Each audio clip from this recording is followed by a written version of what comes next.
Hello, I'm just making a quick video to show how to balance the tone arm because some people had trouble with it. We're going to post a better video, a properly produced video eventually, but for now this should be sufficient. So you start with the counterweight, and in the instructions it indicates that you want to be able to move this black dial separate from the weight part. That's so that you can calibrate it once it's on. The counterweight that comes with your turntable is a bit stiff, so just like play with it, just get the kind of loosen it up a little bit. So then you're gonna want to you'll that should be open, and the cover should be off the turntable so that the needle should be exposed, because we don't want that affecting the weight. We don't want that weight being accounted for. So we're just gonna slide this on, okay, to kind of snaps into place. And then we're going to move the tone arm, and we're going to see what's happening, and we're going to just kind of play with this until it floats. See, it's kind of, oh, it's going too far, so I'm going to back it off. And we want to get it to the point where it's floating.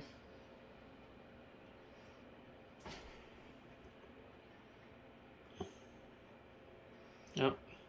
So kind of like that. So now that we have it floating, that means that we're more or less at zero.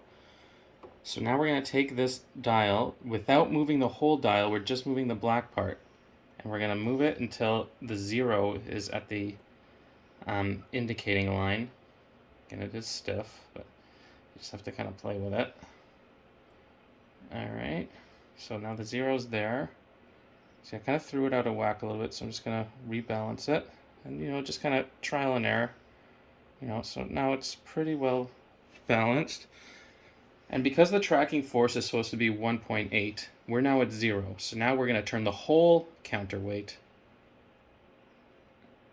until it reads 1.8.